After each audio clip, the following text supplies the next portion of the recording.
Today's episode is brought to you by Mazars. SoundCartel.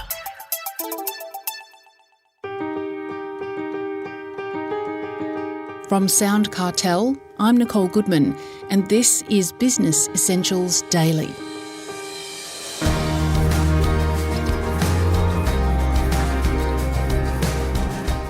Coaching and umpiring at AFL level is cutthroat for sure, but it would also give you unusual perspectives on the art of finding and nurturing talent, of making the tough calls when things don't work out, of the values of discipline, fairness and empathy, and what it takes to be not a good leader, but a great leader.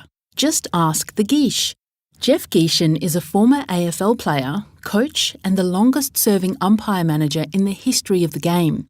He's coached teams from wooden spoon to premiership winners. He's turned poor performers into stars. And during his long AFL association, he's learned what leadership really means. And these days, he's taking his lessons to the world of business.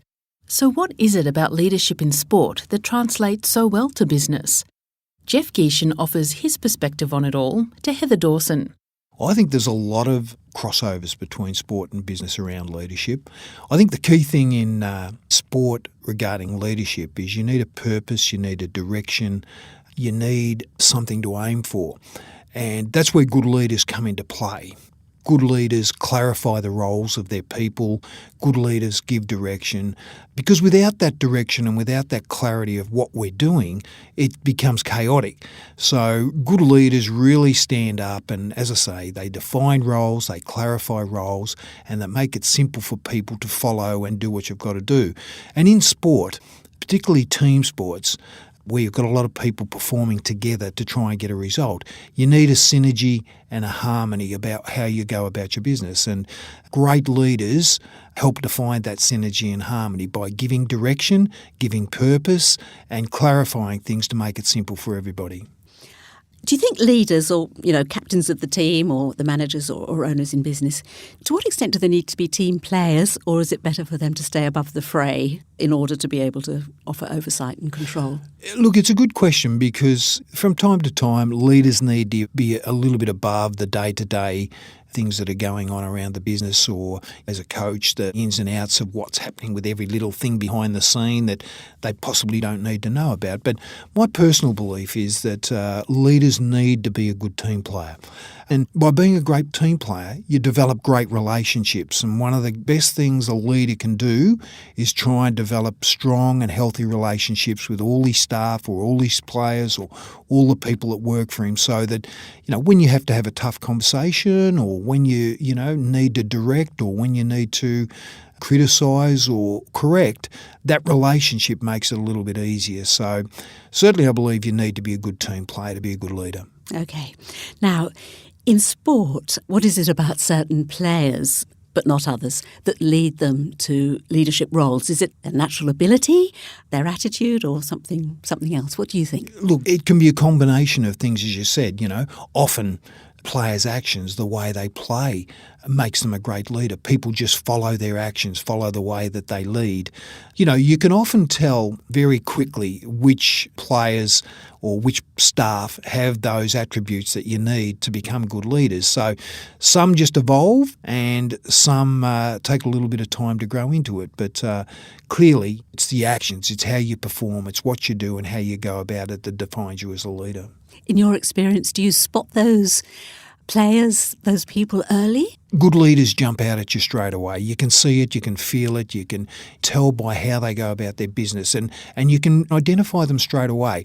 But having said that, there are some that sit back a little bit, they're a little bit quiet, they're a bit shy, they're not an extrovert, they may lack a little bit of confidence, but they have skills and they have ability that haven't really shone through from a leadership perspective. And often those people take a little bit of time to shine, but you see on a regular basis, you see what they do on a regular basis in terms of the consistency of performance, the way they live the values of the organisation, the way they go about their business. So whilst it mightn't shine out straight away, eventually it will work its way through. And when you see, that potential for leadership, you grow it, you let it take off, you give them responsibility, you put them in positions in areas that they can show their traits to the others. So it's a bit of both. Yes, some leaders stand out as soon as you walk into a place.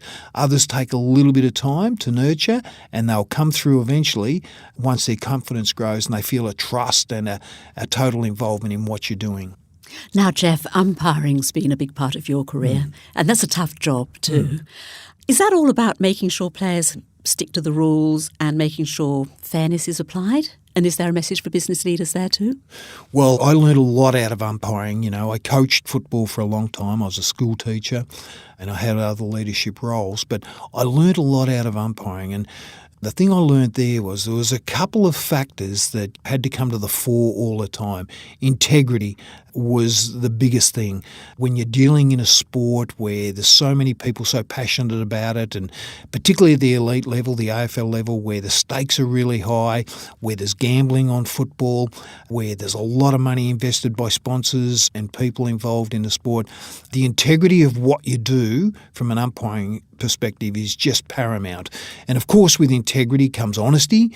We all make mistakes. Every person in life, no matter what you do, and particularly with umpires and footballers or sports people, they make mistakes all the time. We encouraged our umpires to take ownership for your mistakes. Don't see your mistakes as a total failure. Mistakes as a bit of an opportunity to learn and get better and perform better in the future. But by and large, that integrity side of things is imperative. And the other thing that we always preached was we wanted the game to be played in a fair and a safe manner.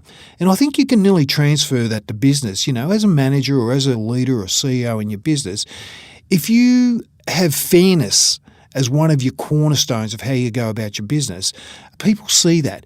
If you treat everybody the same and that sameness is fairness, people respect that. And the other thing is safe. We want the players on the ground to feel safe, and that's what the rules are there to do, to protect their head, to protect their backs, to protect their knees with the sliding in and what have you. So, if there's integrity, if there's fairness, and you make sure the environment you create is safe, you go a long way to being successful. And those are the things in umpiring that I thought, in business, they can be clearly transferred across to ensure your business stays strong and viable. But leadership in sport or business requires making tough calls, doesn't it? I mean, if the player's not really making the grade, sometimes you have to make the tough call to let them go. How tough do you need to be as a leader, do you think? You've certainly got to be strong. Yeah, I suppose the word tough is there as well. You've got to be ruthless at times. But, I think as a leader too, we've got to have empathy. We've got to understand the people that are working for us, and you've got to understand what might be going on behind the scenes, why they might not be performing. You delve into the reasons, and then you try and build up or encourage, support, grow, help, assist, do what you can to help that person get better. And if over a period of time you've done all those things and you've tried to support and help a person to get better, of course there comes a time when you've got to make decisions on performance. At the AFL, we had a system whereby it was basically 10% of our people will let go on a yearly basis. And I guess when in my area, the umpiring department, we had 400 people. That was all the umpires, all the people that supported them, whether it be physios, masseurs, trainers. Then we had all our observers who watched the games, our coaches. Then we had our interchange stewards, timekeepers. So it was all performance-based. All our people every week went out and had to perform. And if they didn't perform to the very lofty levels that the AFL expected, we were expected to turn them over at my level. And that was roughly that 10% that I spoke about. So every year in October, November, I had to turn over approximately 40 people. And it's never easy. It is never easy. But that is why you need to keep really good documentation. That is why you need to have a really strong performance management policy.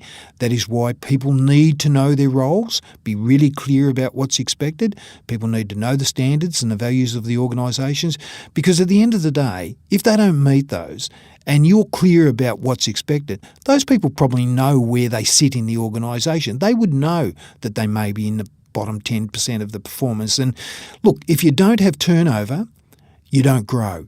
So through turnover, we provide opportunity for new people to come in and show us what their talent is, and for those people to grow and maybe go past that bottom 10% in your organisation. But having said that, it's never easy. Well, Jeff, I'd like to put to you some quotes that you mentioned recently at a young leaders group that you were talking to, starting with the relentless pursuit of improvement. What does that mean? Well, I guess I'm relating it to coaching at the AFL level and managing the umpires at the AFL level. We couldn't be just going along. We had to keep looking to get better. And as I said, we had those performance standards, and if people didn't meet those, well, it didn't work out and they were let go. So on a daily basis, when the umpires came to training and my staff were doing what they were doing, we encouraged them to get better. Come to work, come to training, come to matches to try and improve your performance. Don't come along and think, we just travel along and the world's a nice rosy place where everything's fine. It doesn't cut it. Well, you actually say, Jeff, that good is the enemy of great. Yes. It gets in the way of it, does it? Well, I think it does. If we want to be great, we've got to change that mindset away from just being okay and being good. We've got to have that mindset of wanting to be great. And what does that look like? What does it take to be great? What behaviours do we have to change? What things do we need to do to take us from, being that good and okay to that great level? And often it requires a lot of hard work. It requires change. It doesn't require massive change. It requires incremental change, little changes. It's amazing what little changes over a period of time can do to take you from being good to great. So, yeah, okay doesn't cut it by me. That was former AFL player, coach and national umpire manager, now leadership consultant, Jeff Gieschen.